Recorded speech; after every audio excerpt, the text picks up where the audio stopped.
নমস্কার বন্ধুরা, learn it all প্রযোজিত এই ওয়েব টিউটোরিয়াল সিরিজে আপনাদের স্বাগত জানাই। আজকে আমরা আলোচনা করব স্প্রেডশিট সফটওয়্যার নিয়ে। স্প্রেডশিট সফটওয়্যার নিয়ে আলোচনা করার আগে আমাদের জেনে নিতে হবে স্প্রেডশিট সফটওয়্যার কাকে বলে। স্প্রেডশিট সফটওয়্যার হলো একটি অফিস সফটওয়্যার যার মাধ্যমে কোনো হিসাব রক্ষা বা ট্যাবুলেশনের কাজ করা সম্ভব। স্প্রেডশিট সফটওয়্যার ব্যবহৃত হয় বিভিন্ন অফিস, স্কুল, হাসপাতাল এবং অন্যান্য সমস্ত জায়গায়। এই স্প্রেডশিট সফটওয়্যার ব্যবহার করার ক্ষেত্রে ব্যবহারকারীকে বেশ কয়েকটি সূত্র বা গাণিতিক নিয়ম জানতে হয়, কিন্তু একবার সেই সূত্র বা গাণিতিক নিয়ম যদি এই স্প্রেডশিট সফটওয়্যারের মধ্যে প্রয়োগ করা হয় তাহলে বারবার একই কাজ করার প্রয়োজন হয় না। স্প্রেডশিট সফটওয়্যারের মধ্যে অন্যতম হলো মাইক্রোসফট এক্সেল। এই মাইক্রোসফট এক্সেল একটি মাইক্রোসফট অফিস প্রোডাক্ট, যেটি যথেষ্ট উচ্চ মূল্যে ক্রয় করতে হয়। কিন্তু মাইক্রোসফট এক্সেল ছাড়াও আরো অনেক স্প্রেডশিট সফটওয়্যার অ্যাভেলেবেল, যেমন কিংসফট অফিস, লিব্রে অফিস এবং আজকে আমরা যেটি নিয়ে কাজ করব সেটি অর্থাৎ জিনিউমেরিক। এই সফটওয়্যারগুলি কিন্তু মাইক্রোসফট এক্সেলের মতো পেড সফটওয়্যার নয়, অর্থাৎ এগুলিকে আমরা বিনামূল্যে নেট থেকে ডাউনলোড করে কাজ করতে পারি। এবং জিনিউমেরিকের আরেকটি সুবিধা হলো এটি পোর্টেবল, অর্থাৎ এটিকে একটি পেন ড্রাইভে করে আপনি যে কোনো জায়গায় আপনার সঙ্গে নিয়ে যেতে পারেন এবং সেখানে ইনস্টল না করে ডাইরেক্টলি আপনি এটিকে ব্যবহার করতে পারেন। এবং আরো মজার কথা হলো যে এই স্প্রেডশিট সফটওয়্যারটি অত্যন্ত কম আয়তনের, মাত্র 40 থেকে 50 MB সাইজের মধ্যে এই জিনিউমেরিক সফটওয়্যারটি সম্পূর্ণভাবে এঁটে যেতে পারে। তাই এটিকে ব্যবহার করার ক্ষেত্রে হাই রেজলিউশনের কম্পিউটার বা বেশি হার্ড ডিস্কের প্রয়োজন হয় না। এবং জিনিউমেরিক সফটওয়্যারের সঙ্গে এক্সেল বা অন্যান্য স্প্রেডশিট সফটওয়্যারের অনেক মিল রয়েছে, প্রায় 90% মিল আছে, আমরা আরো স্পেসিফিক্যালি বলতে পারি। এবং এই সফটওয়্যারটি ব্যবহার করে জানলে আপনি অতি সহজেই মাইক্রোসফট অফিসের এক্সেল ব্যবহার করতে পারবেন। চলুন দেখে নেওয়া যাক জিনিউমেরিকের কিছু প্রাথমিক কার্যাবলী। প্রথমত আমাদের জানতে হবে সেল কাকে বলে। এই যে একটি ঘর আপনারা এখানে দেখতে পাচ্ছেন, এগুলিকে আমরা স্প্রেডশিট সফটওয়্যারের ভাষায় বলবো সেল। দেখুন, প্রত্যেকটি সেলের একটি করে নাম্বার রয়েছে। যেমন এই সেলটির নাম্বার হলো A1। এই A1 হওয়ার কারণ হলো এটি কলামের দিক থেকে এ, দেখুন এটি লাল রঙে হাইলাইটেড হয়েছে, এবং রোয়ের দিক থেকে হলো 1, তাই এই সেলটির নাম A1। আমরা এটিকে A1 বলে চিহ্নিত করতে পারি। এই সেলটি দেখুন C5, কারণ এটি কলামের দিক থেকে C, রোয়ের দিক থেকে 5। দেখুন, এখানে আমরা শুধুমাত্র একটি সেলের নাম্বার লিখে সেই জায়গায় চলে যেতে পারি মাউস পয়েন্টারের সাহায্য ছাড়াই। ধরা যাক এখানে আমরা লিখলাম J18। দেখুন কার্সারটি সেই জায়গায় চলে গেল। দেখুন এবং রোয়ের দিক থেকে 18। তো সেল সম্বন্ধে একটা প্রাথমিক ধারণা আপনাদের হলো। এবারে আমরা জানবো এই সেলগুলি কি কাজ করে। এই সেলগুলিতে আমরা যে কোনো সংখ্যা বা বাক্য, যা আমাদের ইচ্ছা, যা আমাদের দরকার, আমরা সেটিকে টাইপ করতে পারি। দেখেই বুঝতে পারছেন স্প্রেডশিট সফটওয়্যার সাধারণত টেবিল অফ কন্টেন্ট বা কোনো একটি তালিকা বানাতে ব্যবহৃত হয়। এখানেও চলুন আমরা একটি তালিকা বানিয়ে আমাদের জিনিউমেরিক শেখার জার্নি শুরু করি।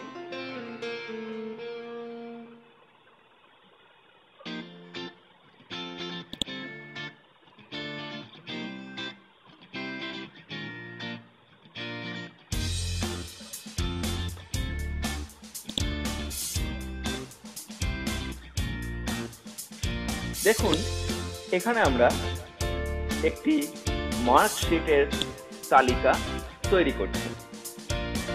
কোনো স্কুল বা কলেজের ক্ষেত্রে পরীক্ষায় ছাত্ররা কত নাম্বার পেল, সেটা এরকম একটা তালিকার মাধ্যমে আমরা পেতে পারি।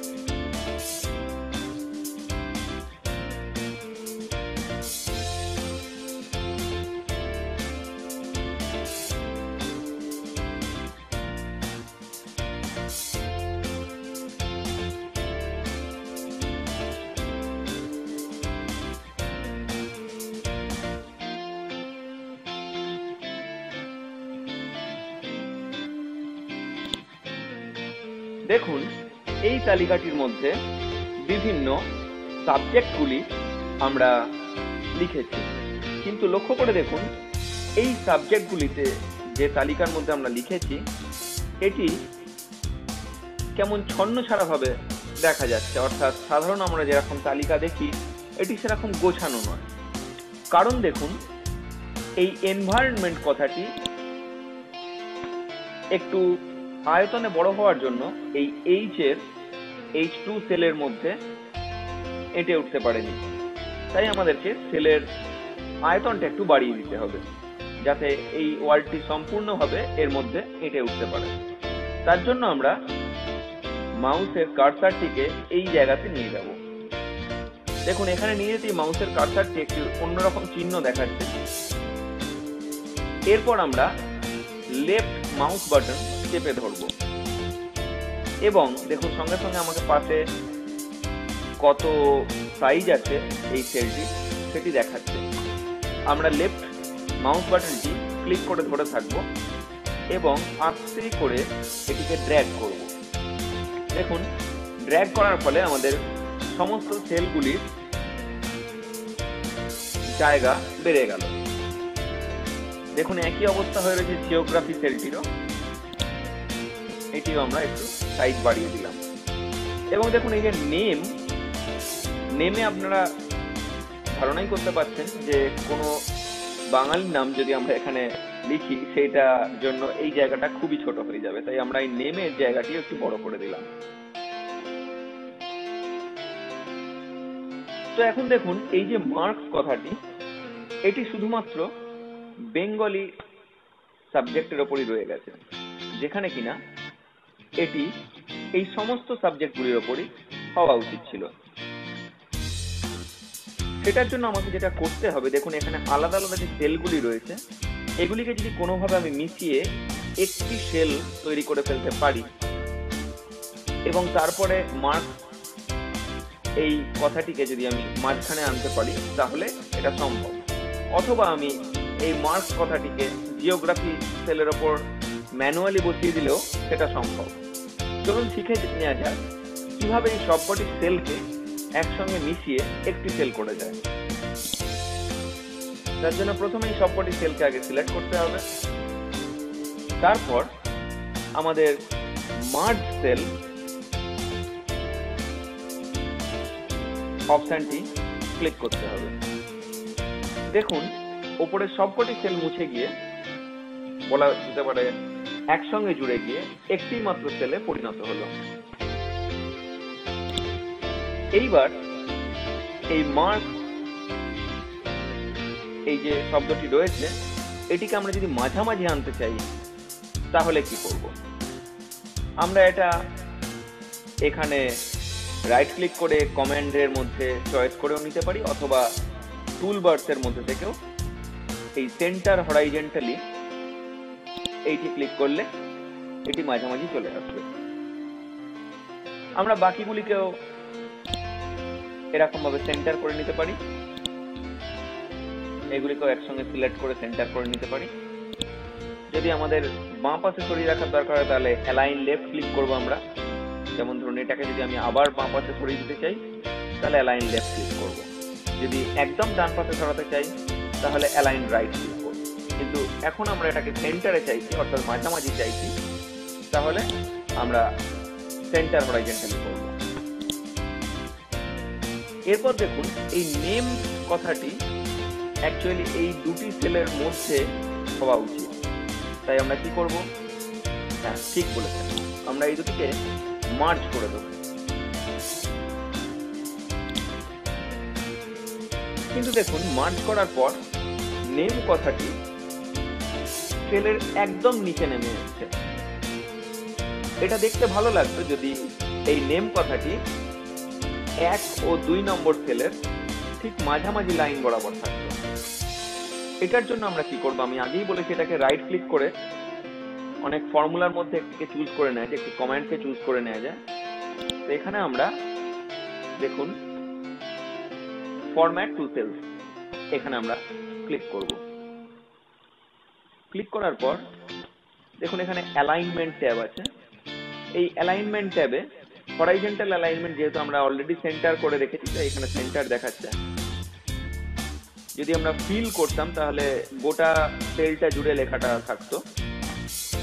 দেখুন ভার্টিক্যাল অ্যালাইনমেন্ট, অর্থাৎ একটি টেক্সট কিভাবে থাকবে সেটা এখানে দেখানো আছে।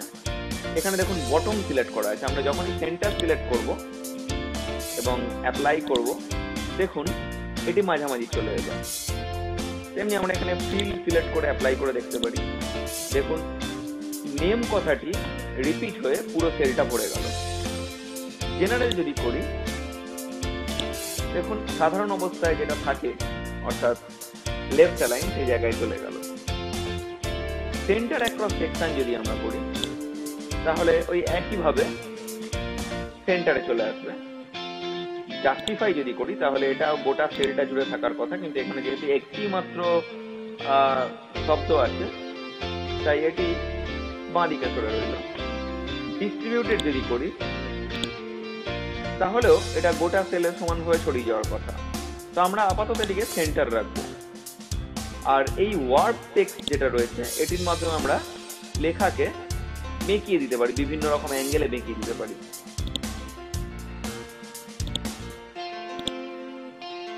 দেখুন এই চার্টটা হেডিং গুলো মোটামুটি তৈরি হয়ে গেছে। আমরা এবার এটিকে একটা চার্টের রূপে দেখতে চাই, অর্থাৎ চারদিকে যদি একটা বর্ডার হয় তো খুব ভালো হয়। সেই জন্য আমরা যেটা করব সেটা হচ্ছে আমরা এই পুরোটাকে সিলেক্ট করব এবং দেখুন এইদিকে এটা যেটা রয়েছে এটা হচ্ছে বর্ডার। এখানে ড্রপ ডাউন মেনুটা নামালে বিভিন্ন রকম বর্ডারের অপশন দেখা যায়। এইটি ক্লিক করলে শুধুমাত্র বাঁ দিকে বর্ডার হবে, এটি ক্লিক করলে কোনো রকম বর্ডার থাকবে না, যা বর্ডার ছিল সেগুলি মুছে যাবে। এটি ক্লিক করলে শুধু ডান দিকে বর্ডার হবে, এটি ক্লিক করলে চারিদিকে একটা বর্ডার তৈরি হবে। আর এইটি ক্লিক করলে সমস্ত সেলগুলি বর্ডারের আওতায় আসবে। তো আমরা আপাতত আপনাদেরকে বোঝানোর জন্য আপাতত এই রাইট ক্লিক করলাম। দেখুন এর শুধুমাত্র এই দিকে একটি বর্ডার এসছে। বলে রাখা ভালো, কোনো একটি কাজের মধ্যে যদি ভুল হয়ে যায় এই আনডু অপশনটি দিয়ে আপনি আবার আগের ফর্মে ব্যাক করতে পারেন।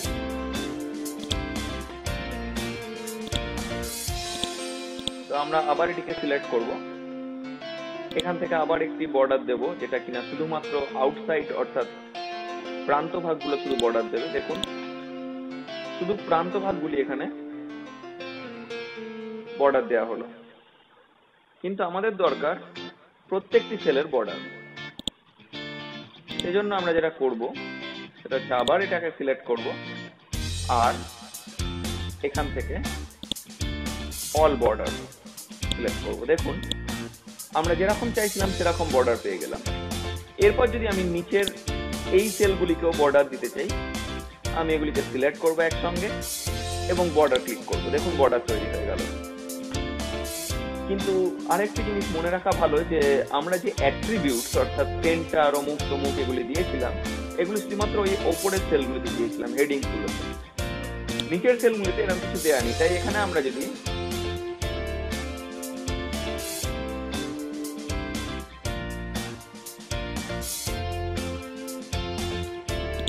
কোন একটি নাম টাইপ করি, সেটি বাঁ দিকে থাকবে। কিন্তু যদি আমি এটিকে মাঝামাঝি আনতে চাই, তাহলে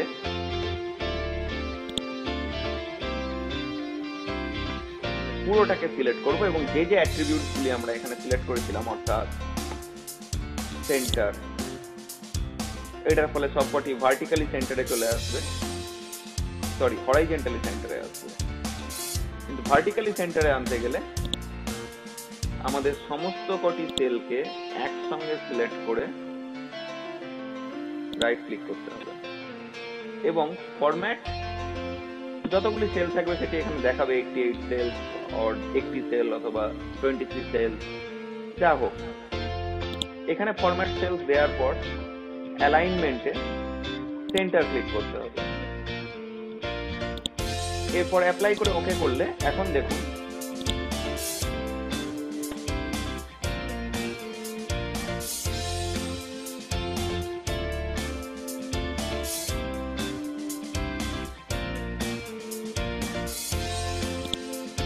এটি একদম মাঝামাঝি আসছে।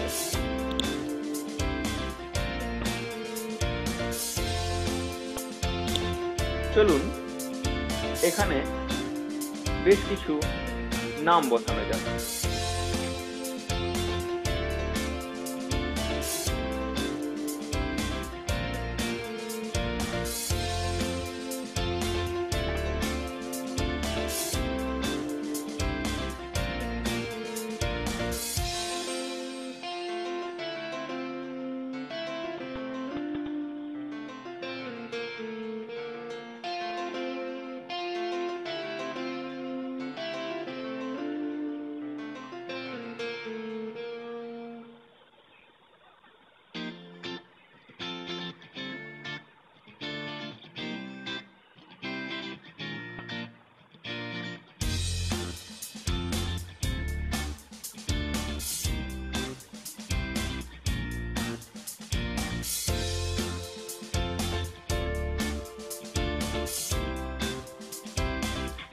দেখুন আমরা এখানে কিছু নাম টাইপ করব।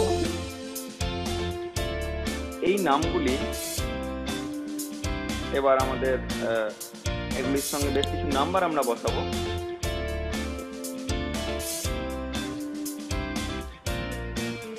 আপনারা লক্ষ্য করে দেখুন এই সেলটিতে যে নাম্বারটি বসালাম সেটির কালার বা রং পিঙ্ক, কারণ কোনো এক সময় এই সেলটি আমি সিলেক্ট করে এখানে এই পিঙ্ক কালারটি সিলেক্ট করেছিলাম। দেখুন এখান থেকে আমরা টেক্সটের রংও চেঞ্জ করতে পারবো। আমি যদি এগুলির রং চেঞ্জ করতে চাই তাহলে এখান থেকে দেখুন এগুলির রং চেঞ্জ হয়ে গেল। এছাড়াও টেক্সটের বিভিন্ন অ্যাট্রিবিউটস আছে, সেগুলিতে পরে আসছি। আগে এখানে কিছু নাম্বার বসিয়ে নিই।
দেখুন এখানে বেশ কিছু নাম্বার আমরা বসালাম। এই নাম্বারগুলি এবার বিভিন্ন রকম ভাবে টেক্সটের অ্যাট্রিবিউটস দেখানোর মাধ্যমে আমরা কয়েকটি কালার চেঞ্জ করব, কয়েকটি একটু অন্যরকম ফন্টে নিয়ে যাব, এগুলি আমরা দেখাবো। প্রথমত দেখুন, যদি আমি কোনো একটি টেক্সটকে বোল্ড সাইজ করতে চাই, অর্থাৎ মোটা অক্ষরে বা মোটা হরফে করতে চাই, তাহলে আমরা এখান থেকে বোল্ড ক্লিক করতে পারি। দেখুন এগুলি বোল্ড হয়ে গেল। যদি কোনো ফন্ট চেঞ্জ করতে চাই, অর্থাৎ হরফ চেঞ্জ করতে চাই, অথবা হরফের আকৃতি বড় করতে চাই, অর্থাৎ সাইজ বাড়াতে চাই, তাহলে সেটা আমরা এখান থেকে করতে পারি। দেখুন এখানে ক্লিক করলে আমাকে একটি উইন্ডো অফার করছে, যেখানে এই ফন্ট অর্থাৎ হরফ কি হবে সেগুলি দেখিয়ে দেওয়া আছে, এবং সেগুলি অ্যালফাবেটিক্যালি অর্থাৎ ইংরেজি অক্ষর বিন্যাস অনুযায়ী দেখানো আছে। ধরা গেল আমি এই হরফটি সিলেক্ট করলাম। দেখুন এখানে হরফটা সম্পূর্ণ রকম বদলে গেল এবং তার সাইজটাও বদলে গেল। আরেকবার করা যাক, কারণ এই হরফটা দেখতে একটু ভুতুড়ে। এই হরফটা তাও ঠিক আছে। তো এরকম ভাবে আমরা হরফ চেঞ্জ করতে পারি। চলুন এবার আর একটা কোনো ভদ্রস্থ হরফ ফিরে আসা যাক।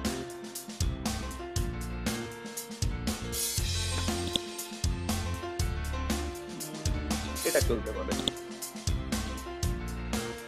এবার দেখুন, আমরা যদি এই সেলগুলির ব্যাকগ্রাউন্ড কোন রকম রঙে রঞ্জিত করতে চাই, তাহলে সেটা আমরা এই বাকেট অপশন থেকে, ব্যাকগ্রাউন্ড বাকেট অপশন থেকে পেয়ে যাব।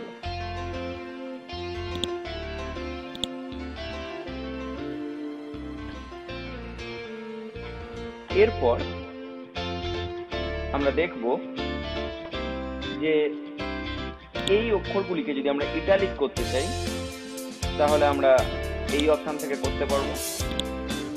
যদি আন্ডারলাইন দিতে চাই, তাহলে এই অপশন থেকে দিতে পারবো। এবার আসা যাক এক্সেলের একটা অত্যন্ত গুরুত্বপূর্ণ অধ্যায়। এক্সেল বলছি কারণ বেশিরভাগ অফিস, কলেজ, স্কুল, হাসপাতাল এবং অন্যান্য সমস্ত জায়গায় নিউমেরিকের বদলে আপনাদেরকে এক্সেল ব্যবহার করতে হবে, কিংবা কিছু কিছু জায়গায় কিংসফট অফিসও ব্যবহার করতে হতে পারে। কিন্তু মনে রাখবেন, স্প্রেডশিটের ফর্মুলাগুলি সব ক্ষেত্রেই প্রায় সমান। দেখা যাক কিছু স্প্রেডশিটের একদম সাধারণ ফর্মুলা। দেখুন এখানে আমি একটা নতুন টেবিল ক্রিয়েট করছি, যেটার নাম দেয়া যাক total.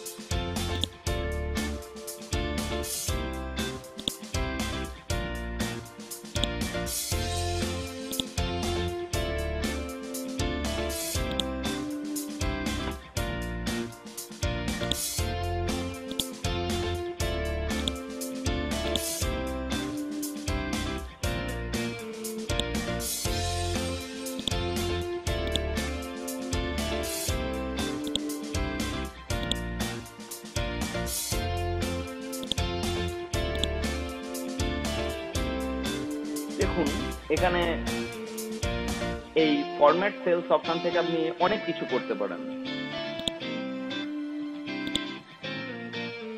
Background change, font, alignment, কি ধরনের সেল সেটাকে চয়েস করা। যেমন ধরুন এখানে নাম্বার আছে, কারেন্সি আছে, অনেক কিছু রয়েছে। তো যে ধরনের সেল আপনি ওটিকে বানাতে চাইছেন, আপনি সেটি এখান থেকে সিলেক্ট করতে পারেন। এই বিষয়ে বিস্তারিত আলোচনা আমরা দ্বিতীয় ভিডিওতে পাবো। আপাতত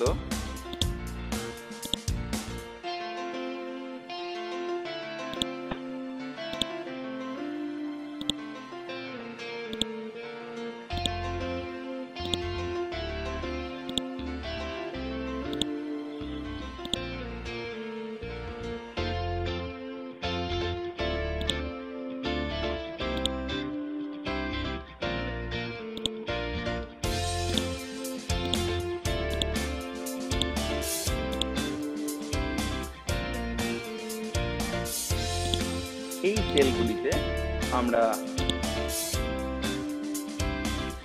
এই ছাত্রদের টোটাল নাম্বার অর্থাৎ মোট কত তারা পেয়েছে এটা আমরা এখানে পাবো। তার জন্য আমরা এখানে প্রত্যেকটি যে কলাম রয়েছে তাতে যে বিভিন্ন সাবজেক্টগুলি সেগুলিতে পাওয়া নাম্বারগুলিকে যোগ করব। কিন্তু আমাদেরকে অন্য ক্ষেত্রে যেটা করতে হতো অর্থাৎ ক্যালকুলেটরের মাধ্যমে এই টোটালটিকে যোগ করতে হতো, সেটা আমাকে এখানে করতে হবে না, কারণ স্প্রেডশিট সফটওয়্যারের একটি অন্যতম সুবিধা হলো আমরা এখানে ডাইরেক্ট ফর্মুলা বসিয়ে দিতে পারি। এই ফর্মুলাগুলির মধ্যে একটি অত্যন্ত সাধারণ ফর্মুলা আজকে আপনাদের এই ভিডিওটিতে শেখাবো। আরো বিস্তারিত আলোচনা থাকবে আরো জটিল ফর্মুলা নিয়ে পরবর্তী ভিডিওতে। দেখুন, ফর্মুলা বসাতে গেলে প্রথমে আমাদের যেটা করতে হবে সেটা হচ্ছে সেলটিকে সিলেক্ট করে যেখানে আমরা টাইপ করি সেখানে একটি ইজিক্যাল টু দিতে হবে, যেটা ডিক্লেয়ার করবে যে এই সেলটিতে একটি ফর্মুলা বসানো হচ্ছে। এরপরে আমরা কি করতে পারি, ম্যানুয়ালি কিছু কিছু সেলকে যোগ করতে পারি। দেখুন, B3 প্লাস 90 অর্থাৎ C3 plus B3 plus E3 plus F3 plus G3 plus H3।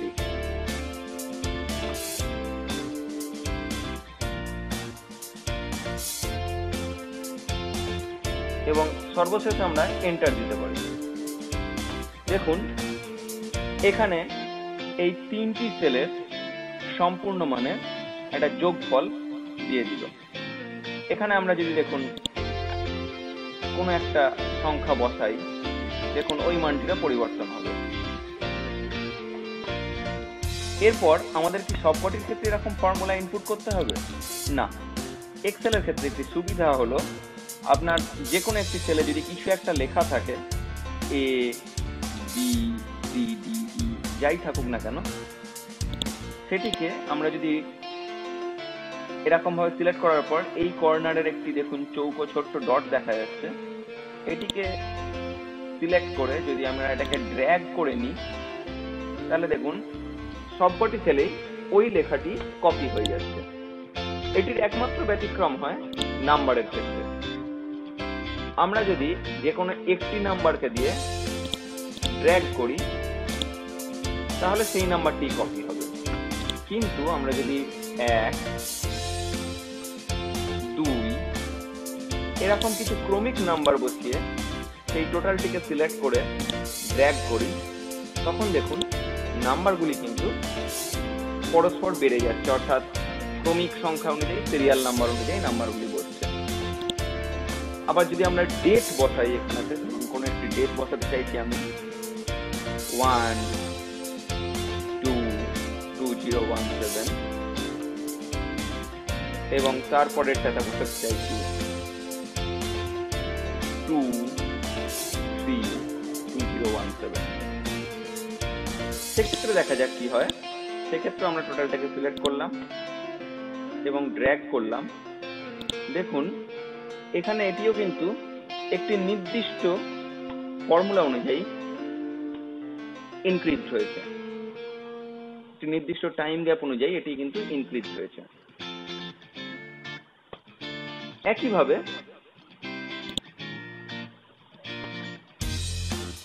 ফর্মুলার ক্ষেত্রেও যদি আমরা এটিকে সিলেক্ট করে ড্র্যাগ করে দিই, দেখুন এখানে সেলগুলি ছোট হওয়ার কারণে এটি পুরোপুরি দেখাচ্ছে না।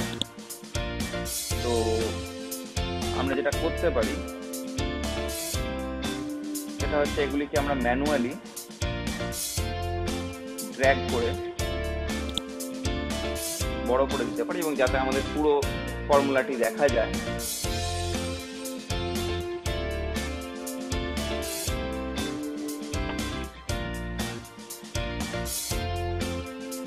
এটা ছাড়াও আমরা ফিট বলে একটা অপশন এখানেতে নিতে পারি।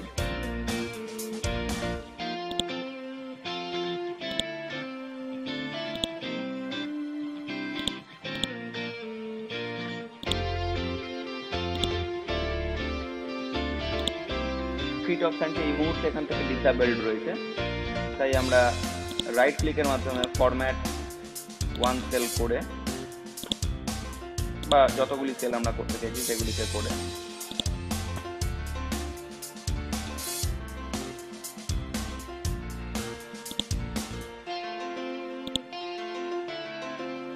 দেখুন এর ফলে আমাদের টেক্সটটি যতটা জায়গা দরকার ততটা জায়গা অনুযায়ী সেলটিকে মডিফাই করে নিল এবং পরবর্তীগুলিতেও তাই হবে। দেখুন এখানে আমরা টোটাল যোগফলটা পাচ্ছি প্রত্যেকটির ক্ষেত্রেই। দেখুন এখানে নতুন কোনো সংখ্যা বসালে এখানে যোগফলটাও বেড়ে যাচ্ছে। যদি আমরা ইভেন মাইনাস সংখ্যা বসাই তাহলে কিন্তু যোগফলটা আবার কমে যাবে।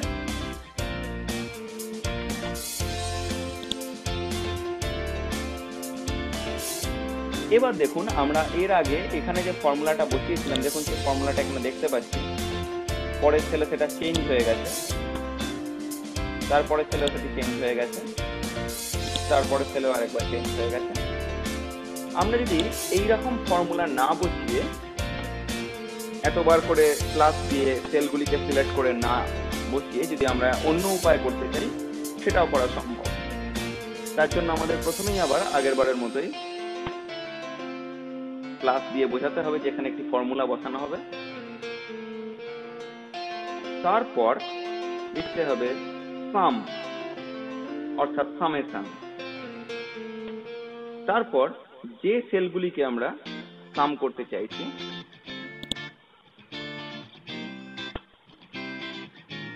সেটা লিখে এন্টার দিতে হবে। কিন্তু দেখুন এই ফর্মুলাটি আমি একটি জিনিস লিখতে ভুলে গেছিলাম, তাই এখানে ফর্মুলাটি ঠিকঠাক হলো না। যেখানে ফর্মুলাটি ঠিকঠাক হবে না সেখানে ঠিক এইরকম ভাবে হ্যাশ ভ্যালু আর তারপরে একটি এক্সক্লামেশন মার্ক দেখাবে, exclamation mark.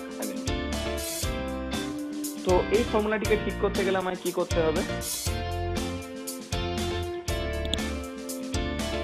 B7 is to অর্থাৎ কোলন H7 মানে B7 থেকে H7 পর্যন্ত অঞ্চল। এটার কি করবো আমরা? এটার আমরা সাম করবো, তাই আমরা আগে লিখবো SUM, তারপর একটি ব্র্যাকেট দেব আর ব্র্যাকেটটিকে ক্লোজ করব এবং এন্টার দেব। দেখুন আমরা যেটা চাইছিলাম সেটা পেয়ে গেছি, অর্থাৎ এটা যোগফলটা পেয়ে গেছি। অর্থাৎ ফর্মুলাটা হলো ইজিক্যাল টু সাম ব্র্যাকেট যে সেল থেকে শুরু সেই সেল, যে সেলের শেষ সেই সেল। যদি আমরা এই সেল থেকে শুরু করে এই সেলে শেষ করতে চাই তাহলে আমরা দেব K4 is to O7, তাহলে আমরা একই ধরনের আমরা যে রেজাল্ট চাইছি সেটা পেয়ে যাব। দেখুন এই ফর্মুলাটিকেও আমরা আগের মতো ড্র্যাগ করে নেব।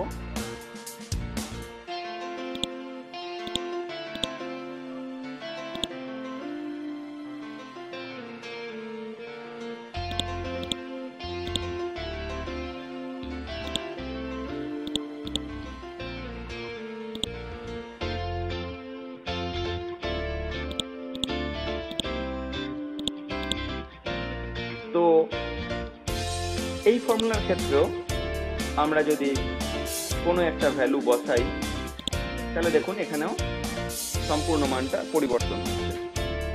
এবং এই যে ফর্মুলাটি আমরা এখানে বসালাম এটিতে আমরা যোগের জায়গায় বিয়োগ বসাতে পারি, গুণ বসাতে পারি, ভাগ বসাতে পারি।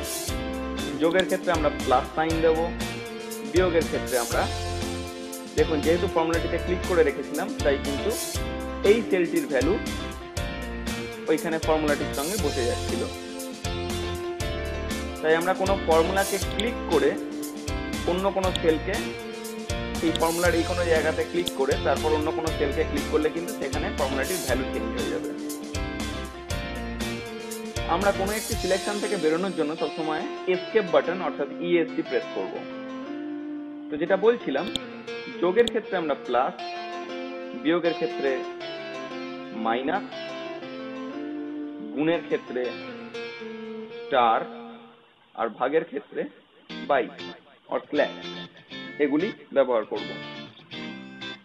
দেখুন যেহেতু এখানে একটা নিউমেরিক সিম্বল দেওয়া হয়েছে প্রথমেই, তাই এটাকে এই সেলটি বাই ডিফল্ট ফর্মুলা হিসেবে ভেবে নিচ্ছে।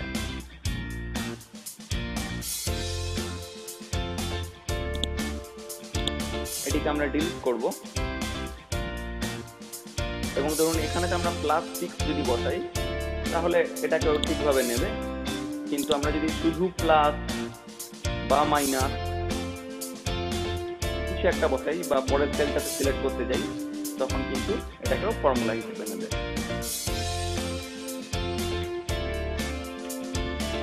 তো এই ছিল আজকের মতো জিনিউমেরিকের টিউটোরিয়াল। জিনিউমেরিকের আরো গুরুত্বপূর্ণ বাকি জিনিসগুলি নিয়ে আমরা খুব শিগগির ফিরে আসছি পরের টিউটোরিয়ালে। যদি আপনাদের ভালো লেগে থাকে তাহলে আমাদের এই ভিডিওটিতে লাইক দেবেন এবং দয়া করে সাবস্ক্রাইব করবেন। আর নতুন নতুন ভিডিওর জন্য চোখ রাখুন আমাদের Facebook page learn it all academy এবং আমাদের ওয়েবসাইট learnitall.in।